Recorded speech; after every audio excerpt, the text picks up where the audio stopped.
Hi everyone, welcome to today's lesson. In this video, we're going to talk about inflation. We're going to look at the different types of inflation, how they're caused, how we can measure them, and what effect they're going to have on the economy as one of our economic indicators. So make sure you're in your interactive notebook and you're following along.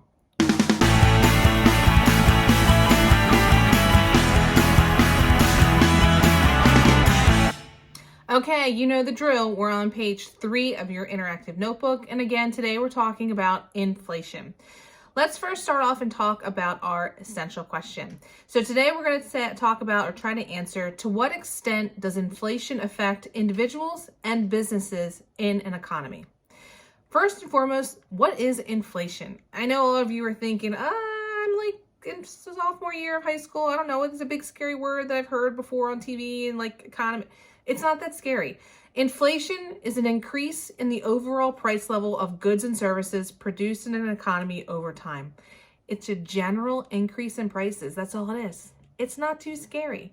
All right. You want to think about it though, as not necessarily like a sale item or something like that. You want to think of it more of, something increasing over time. Kind of like the picture below. You notice when you inflate a balloon, you don't go like 0 to 60. It takes a little time. You gradually blow it up, because if you went 0 to 60 blowing up a balloon, you're going to be like out of breath. But if you gradually blow it up, it gradually gets bigger and bigger. So let's take a quick example, and you don't have to write this in your interactive notebook. It's just a general example. Which of the following examples do you think is inflation? True Religion is having a sale on all of their jeans. The sale price is $15. Next week, they'll be back to the normal price of $20. Or last year, a bag of chips was $2. This year, they're $2.25. So take a second. Which one do you think is inflation? If you guess the second example, ding, ding, ding, you've got it. So again, sale prices and things like that, that's not inflation, but a general increase from year to year over, the price of different goods. That's what inflation is. You may have heard your grandparents or parents say, well, back in my day, the cost of fill in the blank was blah, blah, blah. That's inflation. Now, we want to talk about different types of inflation because we have a few. Our first one is going to be creeping inflation. And if you think about creeping, it's something that you do slowly. If you're going to creep up on somebody, you don't like run real fast and get them. You just gradually get closer and closer and closer. That's what creeping inflation is. It's a gradual increase each year. This is the typical, most common. If we want to say we like an inflation, this would be the kind that we like. Hyperinflation, think about if someone is hyper. That's hyperinflation. This is when inflation goes a little bit into overdrive. Prices spike real rapidly. They go from one extreme to the other. We don't like inflation, hyperinflation. Runaway inflation or hyperinflation could cause extreme uncertainty in an economy, and it could cause an economy to collapse. This is something that has happened in previous years. It happened in pre-World War II Germany. It happened in, I believe, Bolivia. It's currently happening in Venezuela. It's been occurring for a few years in Venezuela in the late 2000s. I think it started like 2016, 17, 18-ish, and it's still occurring there. We also have stagflation. Stagflation is a combination of two words, stagnant and inflation. Stagflation is the idea that there is a slowdown in the economy, but we have high inflation and high unemployment. It's kind of like two things that go against each other, but it occurs. It happened in U.S. history in like the 1970s. Lastly, we have deflation. This is going to be the opposite of inflation, but we also don't want it. This is when deflation is going to be when the inflation rate goes negative or prices drop. Prices go down over time. Now, you might be thinking, well, isn't that a good thing? We like low prices. Not necessarily, because if prices are decreasing, that means something's wrong with the economy. Remember, we talked about inflation being kind of like taking the temperature of the nation.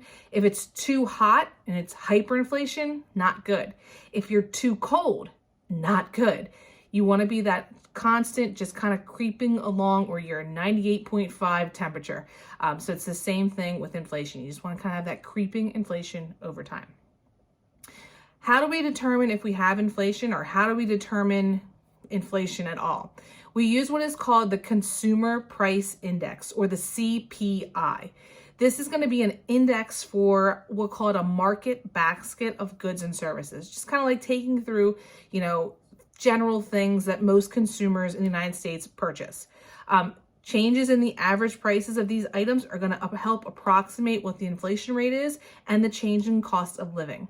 The CPI market basket is based off of, they send surveys home to different families throughout the United States of America, and it kind of analyzes your spending habits. What are you buying at the grocery store? What do you buy on Amazon? What are you buying here or there? It's something that's voluntary, and they go through it and then they can analyze it from there.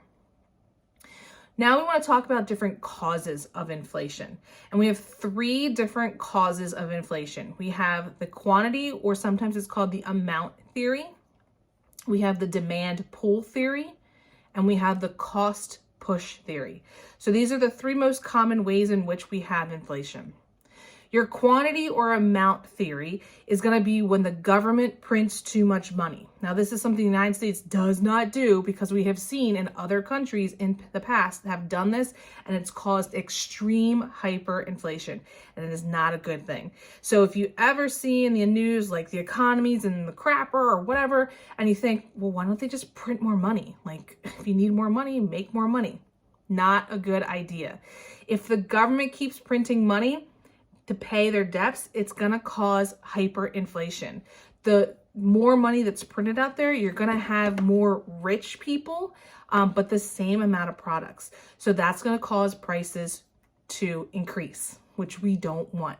So this is when the quantity or the amount of money causes the prices to increase, or causes inflation. Our next type is demand pull inflation. This is when the demand for a product pulls up the price for that product. The demand increases, but the supply stays the same. A shortage is going to cause the prices to come up. Think kind of like when a popular good is out and everybody wants it and there's not enough of it. In order for the supplier to kind of negotiate kind of invisibly with people, people to stop buying it, they'll pull the price up a little bit, because again, consumers don't want to pay high prices. So an overheated economy with excessive spending is going to have the same amount of goods. That's going to be inflation, and that's going to be demand pull inflation. Lastly, we have cost push inflation. This is when higher production costs are going to increase prices. So remember back when we talked about our determinants of supply, we talked about our cost of inputs or our factors of production.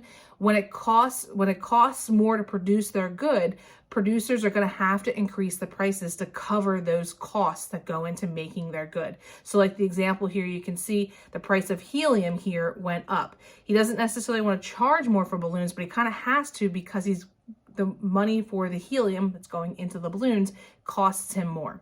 So again, another example could be when Hurricane Katrina hit in the early 2000s, it destroyed a lot of oil refineries. It caused gas prices and anything that relied on gas to go up. So again, this has been our talk on inflation.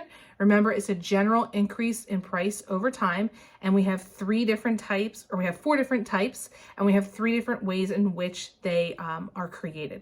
In our next lesson, we're going to talk about the business cycle and continue our discussion of macroeconomics. So make sure all of this is in your interactive notebook, and we'll see you in the next video.